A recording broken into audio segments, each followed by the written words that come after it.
Aujourd'hui à l'émission, nous recevons une auteure de la région que vous avez déjà vue à notre antenne. Je vais m'entretenir avec Nancy Thomas.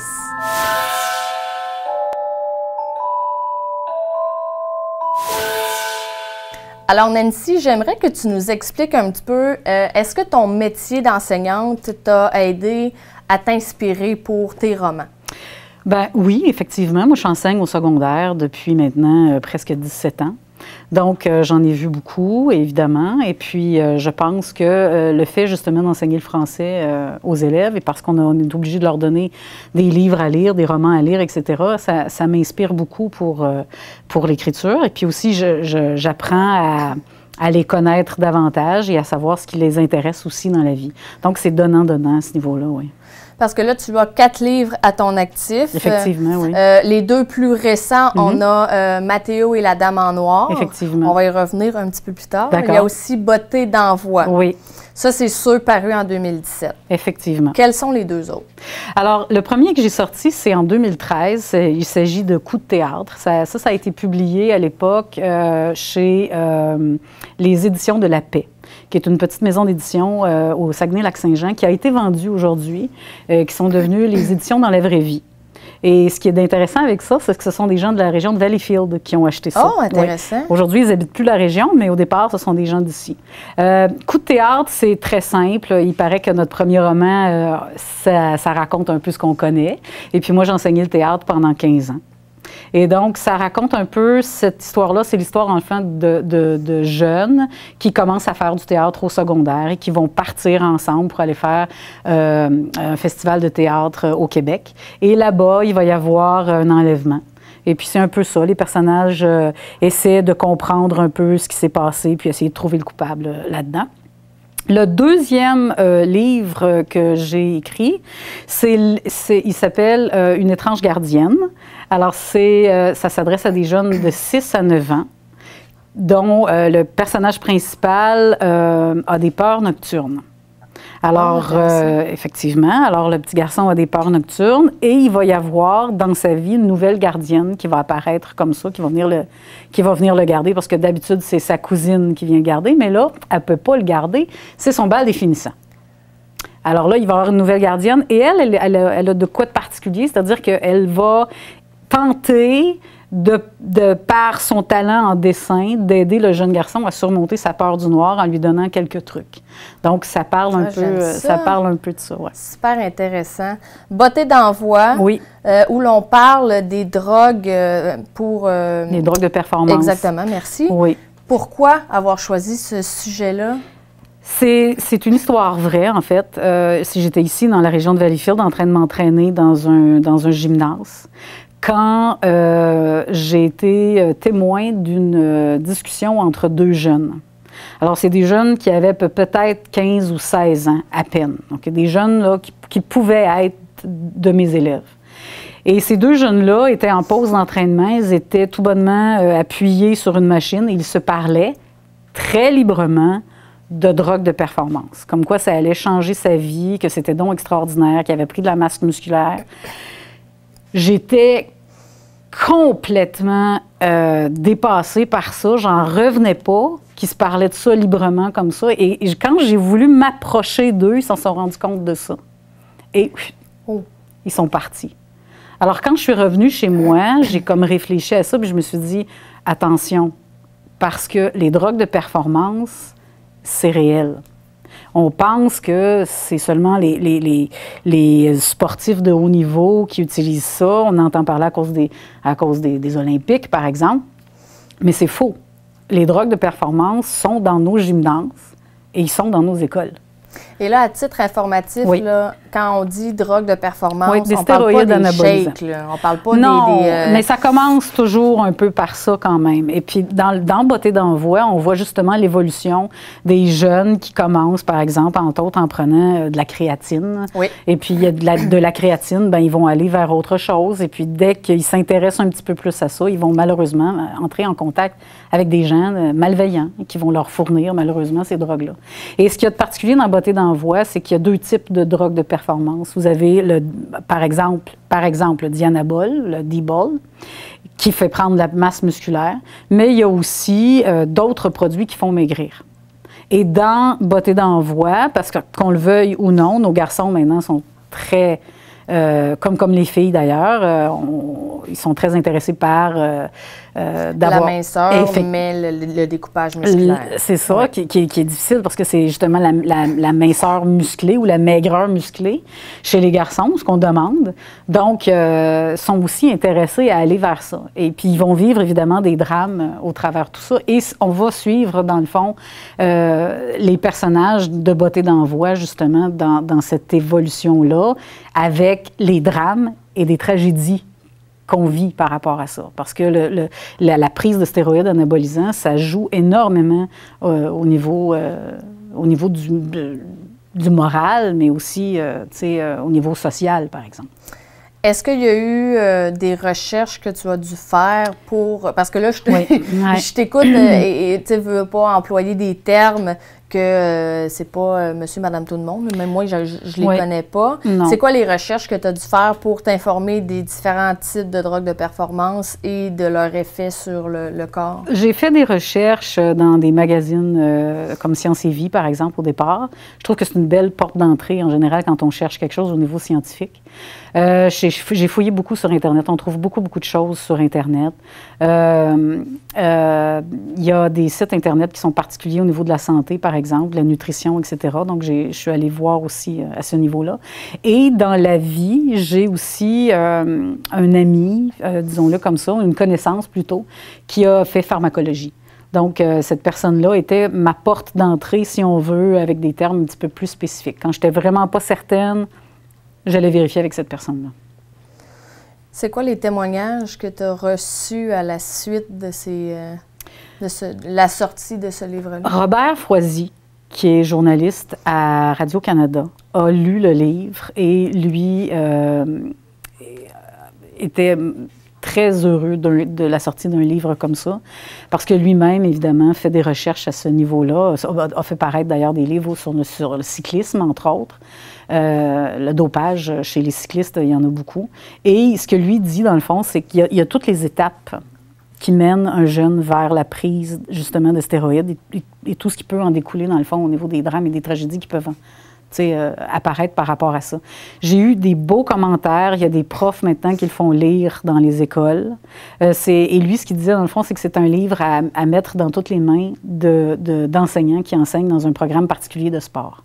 Donc, moi, j'étais très, très contente de cette sortie-là, en fait, de ce commentaire-là. Est-ce que tu as eu des retours de personnes qui soit en avaient pris ou pensaient en prendre, qui t'ont dit, c'est grâce à ton livre, je vais laisser faire ou je vais arrêter? C'est pas arrivé encore. J'espère que ça n'arrivera pas. Si le livre peut justement être une bougie d'allumage pour dire, écoute, ça peut se produire, bien, tant mieux. Mais que quelqu'un vienne me dire, par exemple, bien, écoute, j'en ai déjà pris, non, ça, c'est pas arrivé encore, non. En tout cas, c'est peut-être que ça l'a aidé sans que la personne en revienne. Le dernier livre que tu as publié, Mathéo et la Dame en noir, tu parles en fait d'une dame qui porte la burqa. Oui. C'est beaucoup médiatisé en ce moment. Surtout dans la dernière année. Pourquoi avoir choisi un sujet qui, je dirais, frustre beaucoup de gens pour peut-être aller plus faire comprendre la jeunesse à ce sujet-là? Oui, ce qu'on ne comprend pas souvent se manifeste un peu, comme tu viens de le dire, par la crainte, c'est certain. Mais c'est une histoire qui est d'abord sur l'ouverture, en tout cas. C'est un thème, je voulais beaucoup travailler sur ça. C'est une histoire qui nous est arrivée dans la vraie vie, à moi et mon neveu. Nous étions dans la région de Cornwall, dans un grand magasin grande surface. Et quand on a tourné le coin d'une allée, là-bas, il y a une grande communauté musulmane. Et quand on a tourné le coin d'une allée, on est arrivé face à face avec des femmes voilées, dont une qui portait la burqa. et l'autre qui portait, je pense que ça s'appelle le niqab, c'est-à-dire juste le voile intégral, en fait, avec juste la partie pour les yeux qu'on peut voir. La burqa, c'est... La burqa, c'est le voile intégral avec le grillage. OK, c'est plus caché encore. que... Okay. Oui, exactement. Et quand on a tourné le coin, moi, d'abord, je n'avais jamais rencontré de femme voilée à ce point.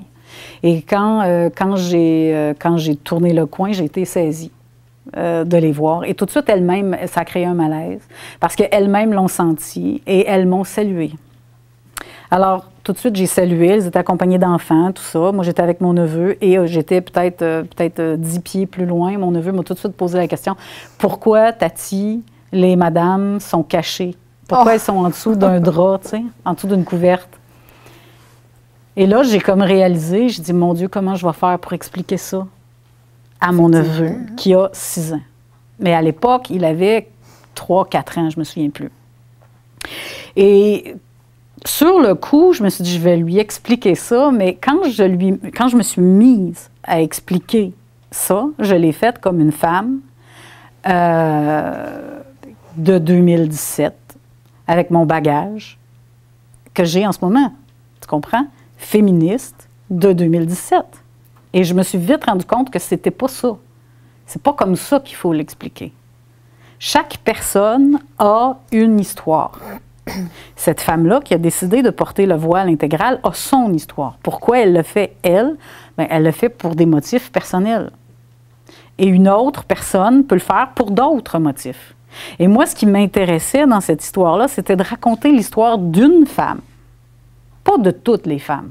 D'une femme qui porte le voile. Et pourquoi elle le porte. Et dans quelles circonstances elle a dû le porter.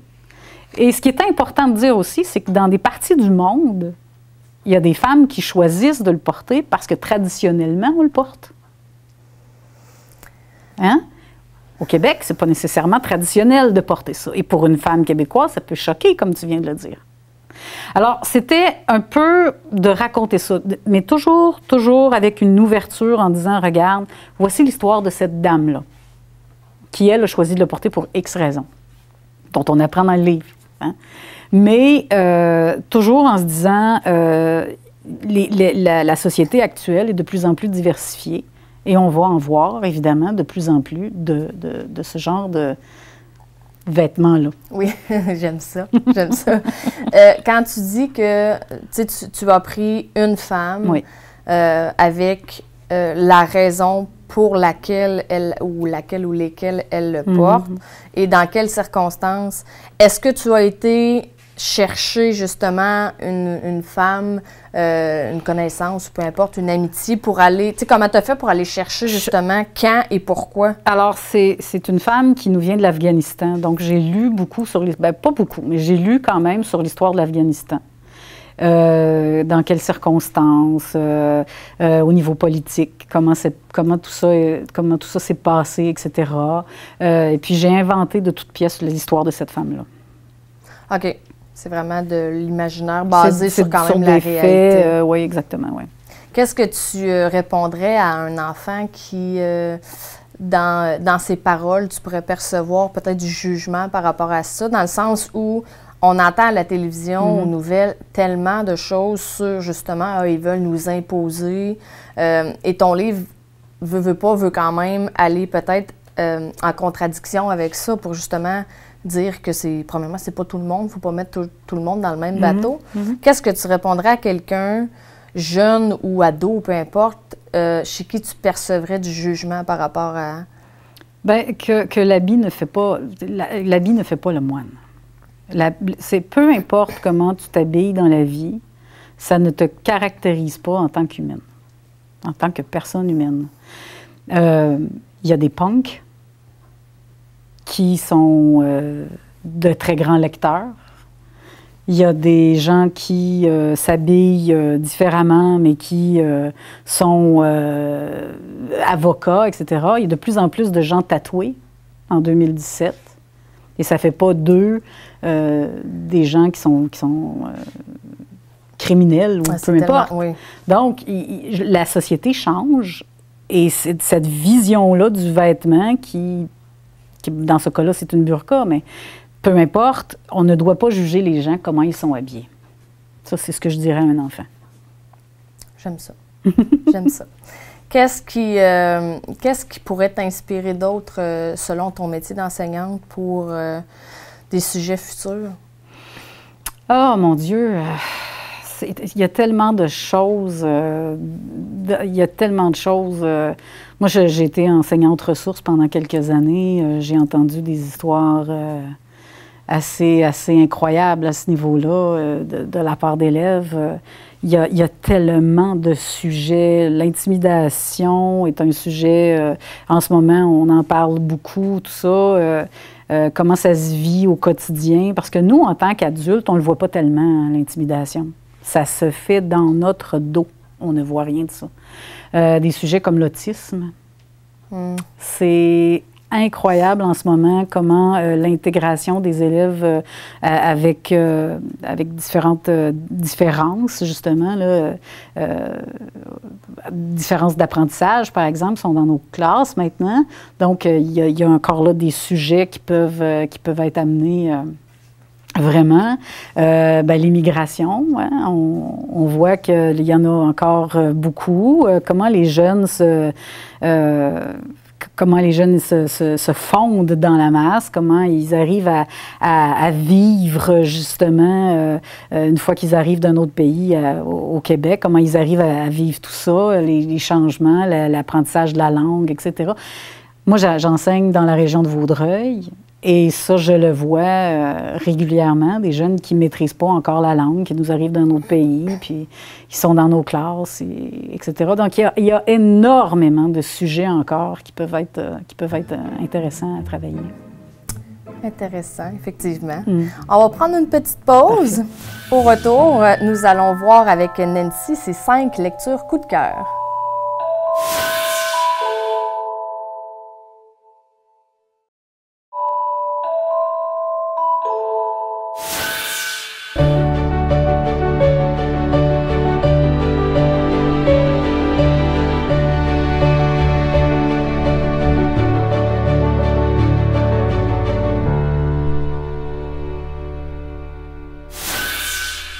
Alors Nancy, première lecture coup de cœur, la méga série de Harry Potter. Oui. Qu'est-ce qui t'a... Moi, j'ai fait mes études françaises à l'Université de Montréal. Et ceux qui ont fait leurs études françaises à l'Université de Montréal vont vous dire que c'est un programme de fou. En première année, on avait 80 livres à lire, plus les 5 livres par cours qu'on avait à lire en moyenne à chaque année. Ce qui fait que je suis sortie de là avec une écœurantite totale de lecture.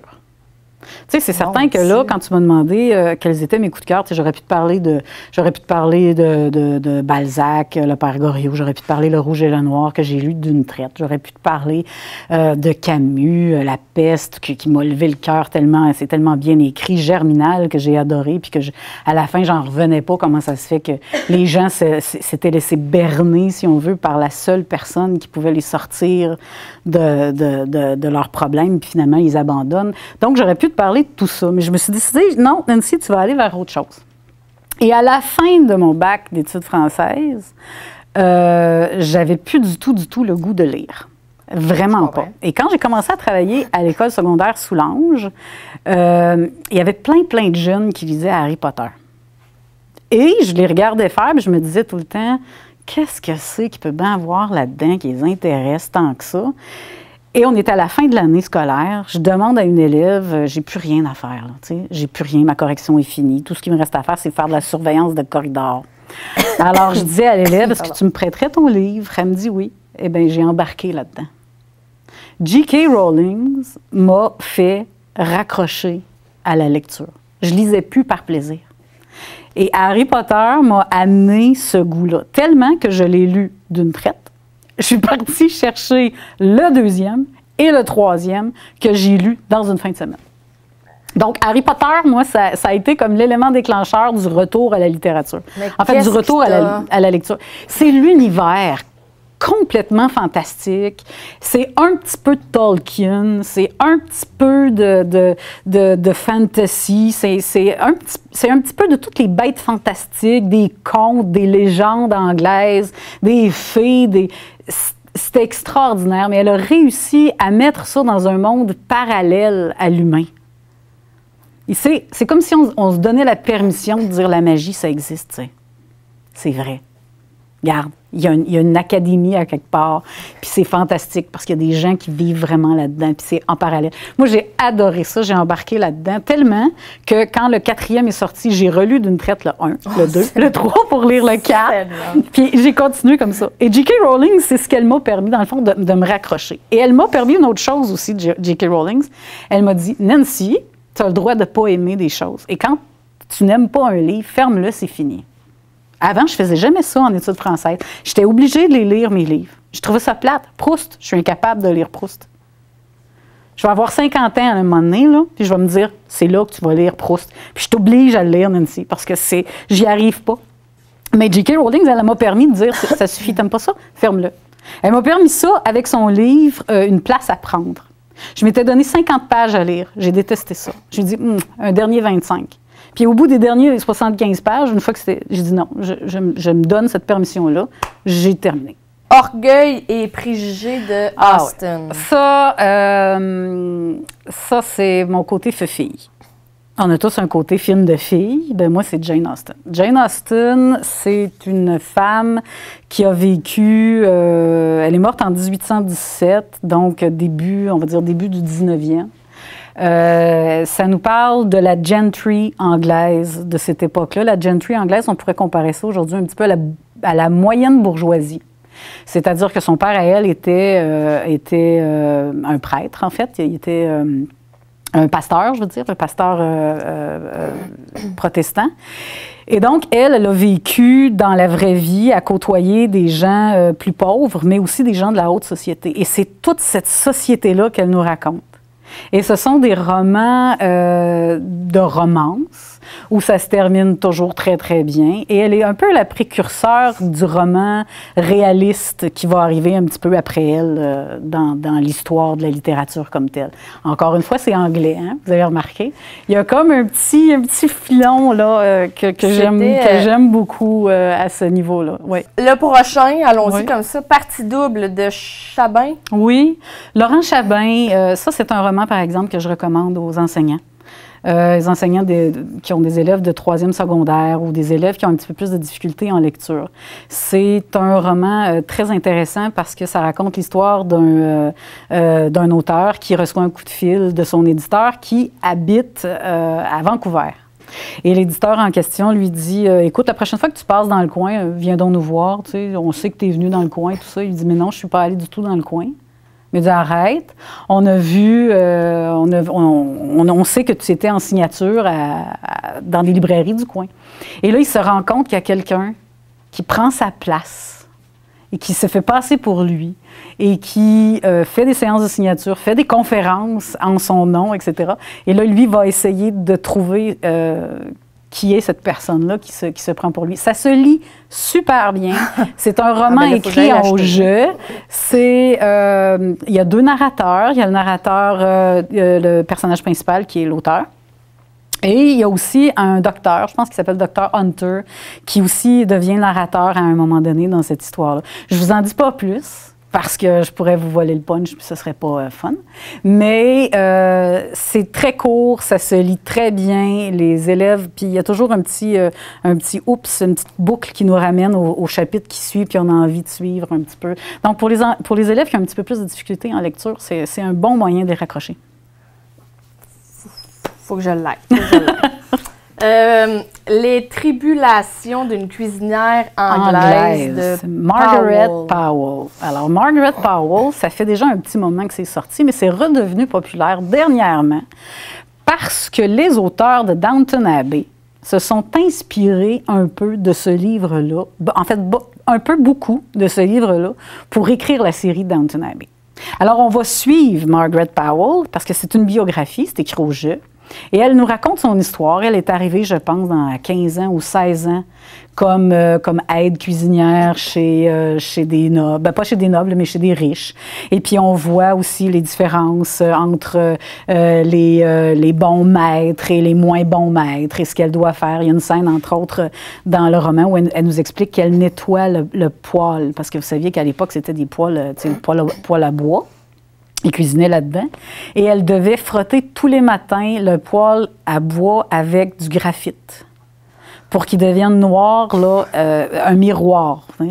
Et elle nous explique ça tout au long, on la suit, puis à la fin, bien, on apprend que finalement, elle a quitté le métier, puis qu'elle a fait, elle s'est mariée, elle a eu des enfants, etc. Mais c'est super bien expliqué, justement, cette espèce de fausse noblesse qui, après la guerre, dans le fond, va perdre toute sa luisance, toute sa brillance, et que finalement, bien, ces maisons-là, aujourd'hui, sont presque données à l'État qui s'en occupe pour les faire visiter maintenant aux gens.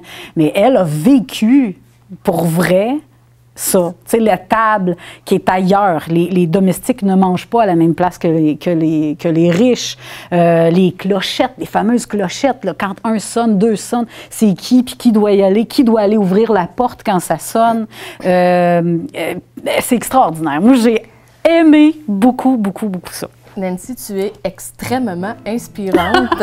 Écoute, merci. Mais merci à vous. Merci d'être venue à l'émission. Merci de m'avoir invité. On peut te suivre sur ta page Facebook, oui, sur ton site web. Effectivement. Et en février prochain, tu seras au Salon du Livre. Au Salon du Livre de Longueuil. Et puis peut-être à Québec aussi, on ne sait pas encore. Merci beaucoup. Bien, merci à vous. Et nous, on se dit à la semaine prochaine pour une autre émission de À livre ouvert.